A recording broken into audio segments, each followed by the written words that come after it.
நாளைக்கான வீடியோ தாங்க வந்திருக்கு. வீடியோ வந்து சூப்பராக இருந்துச்சு அப்படின்னு தாங்க சொல்லணும். அதாவது ஸ்வேதா இருக்காங்கல்ல, ஸ்வேதா வந்து அந்த இதயத்தை பற்றி வந்து நான் மாமா கிட்ட வந்து உண்மையை சொல்ல போகிறேன் அப்படிங்கிற மாதிரி சொல்லிட்டாங்க அப்படின்னு தாங்க சொல்லணும். போய் சொல்லு அப்படின்னு சொல்லிட்டு தைரியமாக வந்து நம்ம ஸ்வேதா வந்து கன்னத்திலே அரைஞ்சிட்டாங்க அப்படின்னு தாங்க சொல்லணும். அதெல்லாம் பார்க்குறதுக்கு நம்ம சேனலை மட்டும் மறக்காமல் லைக் அண்ட் சப்ஸ்கிரைப் மட்டும் பண்ணிடுங்க. ஃபஸ்ட்டு எடுத்தோடனே ஆதி வந்து வீட்டில் இருக்கார்ல, அப்போ வந்து குடும்பத்தில் இருக்கிற எல்லாருமே வராங்க. சாரதா வந்தவங்க பதறி போயிடுறாங்க. ஆதி என்னப்பா ஆச்சு, என்னப்பா அப்படி கட்டெல்லாம் போட்டு வந்திருக்க அப்படிங்கிற மாதிரி சொல்கிறாங்க. அது ஒன்றும் இல்லைம்மா, ஒரு சின்ன பள்ளத்துலேருந்து கீழே வந்துட்டேன், அதனால தான்மா. நல்ல வேலை பாரதி தாம்மா வந்து என்னை வந்து காப்பாற்றினாங்க அப்படிங்கிற மாதிரி சொல்கிறாங்க. உடனே பாரதிக்கு வந்து நன்றி சொல்கிறாங்க. பாரதி, நீ திருப்பி வந்து என் மகனை வந்து காப்பாற்றிக்கிட்டு இருக்க, ரொம்ப நன்றி பாரதி அப்படிங்கிற மாதிரி சொல்கிறாங்க. இல்லை அத்தை, அதெல்லாம் இல்லை அத்தை, உங்களுக்கு எந்த அளவுக்கு வந்து ஆதி முக்கியமோ அதே அளவுக்கு வந்து எனக்கும் ஆதி முக்கியம் அப்படிங்கிற மாதிரி சொல்லிகிட்டு இருக்காங்க.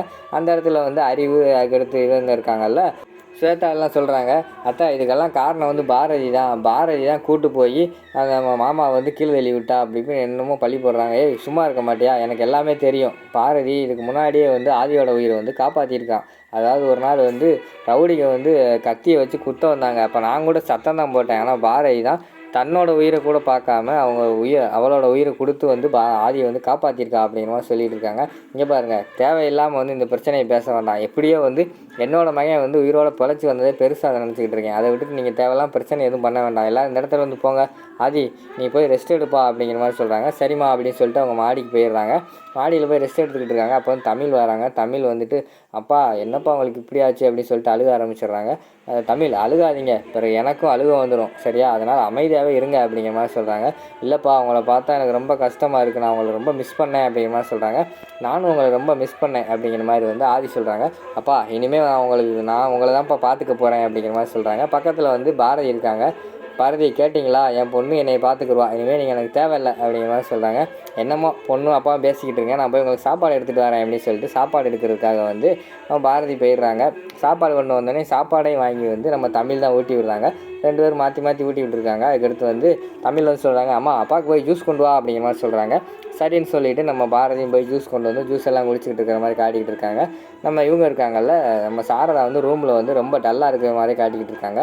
அந்த நேரத்தில் வந்து இவங்க வந்துடுறாங்க, ஸ்வேதா, அதுக்கடுத்து அவங்க அப்பா அவங்க அம்மாலாம் வந்துடுறாங்க. வந்தவொடனே, அத்தா என்னத்தை நினச்சிக்கிட்டு இருக்கீங்க, எல்லோரும் முன்னாடி வந்து என்னை வந்து நீங்கள் அப்படிலாம் பேசக்கூடாது அப்படிங்கிற மாதிரி சொல்கிறாங்க. என்ன பேசுனேன் உன்னையா அப்படிங்கிற மாதிரி சொல்கிறாங்க. ஆமாம், நீங்கள் என்ன சொன்னீங்க, சின்ன வயசுலேருந்து மாமா எனக்கு தான் அப்படின்னு சொல்லிட்டு ஆசை காட்டிட்டு இப்போ என்னடானா பாரதி கூட சேர்த்து வச்சு பேசிக்கிட்டு இருக்கீங்க, எனக்கு எவ்வளோ கடுப்பாக இருக்குது அப்படிங்கிற மாதிரி சொல்லிகிட்டு இருக்காங்க. இங்கே பாரு, சின்ன வயசுலேருந்து உங்கள் ரெண்டு பேர்த்த சேர்த்து வச்சு பேசுனது என்னமோ உண்மை தான். இப்போ வந்து அவன் ஆசைப்பட்டு கல்யாணம் பண்ணிட்டான், அவனோட சந்தோஷம் தான் எனக்கு முக்கியம் அப்படிங்கிற மாதிரி சொல்லிகிட்டு இருக்காங்க. என்னத்த நீங்கள் உங்கள் மகனை மட்டும் பார்க்குறீங்க, நாங்கள்லாம் அவங்களுக்காக பண்ணதெல்லாம் மறந்துட்டீங்களா அப்படிங்கிற மாதிரி சொல்கிறாங்க. நான் யார் பண்ணதையுமே மறக்கலை, அது வந்து என்னமோ சூழ்நிலையில் அப்படி நடந்து போச்சு. இப்போ அவங்க சந்தோஷமாக இருக்காங்க, அவங்களுக்கு எடுக்கிறதுக்கு நான் விரும்பலை அப்படிங்கிற மாதிரி சொல்லிடுறாங்க. உடனே பயங்கரமான கோபத்துலேருந்து அந்த இடத்துல இருந்து நம்ம ஸ்வேதா வந்து வெளியில் போயிடுறாங்க. அடுத்த சீனில் வந்து ஒருத்தர் வராரு, அதாவது கையில் ஒரு பை பொட்டெல்லாம் வச்சுட்டு வராரு. வந்தவொடனே காலிங் பெல் அடிக்காரு. வந்து ஸ்வேதா தான் வீட்டை திறக்கிறாங்க.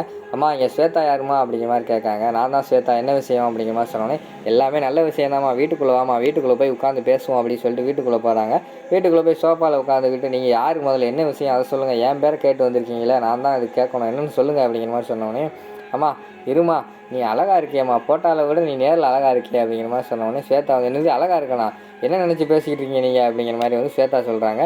இல்லைம்மா, உங்கள் ஃபோட்டோ வந்து மாப்பிள்ளை பார்க்கறதுக்காக என்கிட்ட கொடுத்துருந்தாங்க, அதான் ஃபோட்டோ விட நீ நேரில் அழகாக இருக்கையில் அதுதான் பார்த்து சொன்னேன் அப்படிங்கிற மாதிரி சொல்கிறாங்க. ஏன் ஃபோட்டோவா, யார் கொடுத்தா அப்படிங்கிற மாதிரி கேட்டோடனே, இந்த வீட்டில் சாரதா அம்மா இருக்காங்களா அப்படிங்கிற மாதிரி கேட்காங்க. ஆமாம், எங்கள் அத்தை தான் அப்படிங்கிற மாதிரி சொல்கிறாங்க.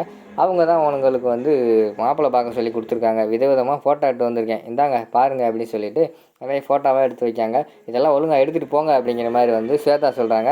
அதெல்லாம் அப்படி தான் நீ பேசுவேன்னு எனக்கு தெரியும், ஏன்னா அவங்க அத்தை சொன்னாங்க அவளுக்கு வந்து கல்யாணத்தில் கொஞ்சம் விருப்பம் இல்லைன்னு சொன்னாங்க. நீ ஃபஸ்ட்டு ஃபோட்டோவை பாருமா, எல்லாருமே வந்து பெரிய இடத்து பொண்ணு தான், பெரிய இடத்து பையங்க தான், பார்த்தா உனக்கு பிடிக்கும். இங்கே பாரு, இவர் பேர் குமார் இன்ஜினியர், இவர் பேர் விக்ரம், இவர் வந்து டாக்டர், இப்படி நிறைய ஃபோட்டோ என்கிட்ட இருக்குது அப்படிங்கிற மாதிரி சொல்லிவிட்டு ஃபோட்டோவை நிறைய எடுத்து அடிக்கடிக்க வைக்காங்க.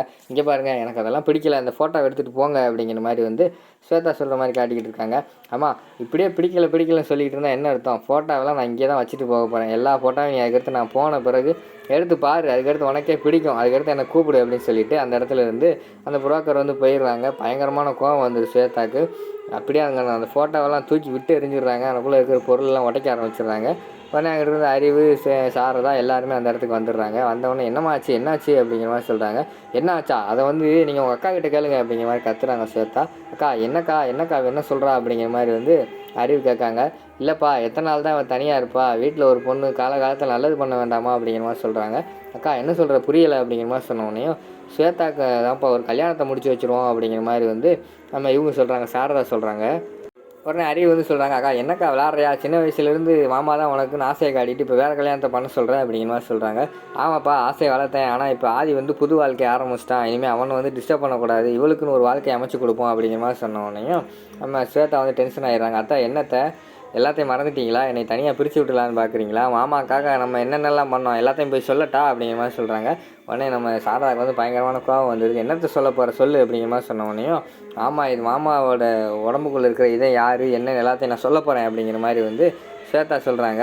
உடனே அப்படியா நீ முடிஞ்சால் சொல்லு, எனக்கும் வந்து ரொம்ப கஷ்டமாக தான் இருக்குது, டெய்லி மனசுக்குள்ளே ஒழிச்சு வச்சுக்கிட்டு இருக்கிறது, நீ தைரியமாக போய் சொல்லு, இல்லைன்னா நானே சொல்லிடுறேன் இன்னும் ஒரு வாரத்துக்குள்ளே அப்படிங்கிற மாதிரி சொன்னோடனே ஸ்வேதா வந்து ஷாக்காகி பார்த்துக்கிட்டு இருக்காங்க. அதோட பார்த்தீங்கன்னா அந்த எபிசோட வந்து முடிச்சிடுறாங்க. கொஞ்சம் பாட்டு வர்றதுனால கொஞ்சம் அட்ஜஸ்ட் பண்ணி கேட்டுக்கோங்க. வீட்டுக்கு பக்கத்தில் வந்து கொஞ்சம் ஃபங்க்ஷன் நடக்குது, அதனால் கொஞ்சம் மட்டும் இன்றைக்கி மட்டும் கொஞ்சம் அட்ஜஸ்ட் பண்ணி கேட்டுக்கோங்க.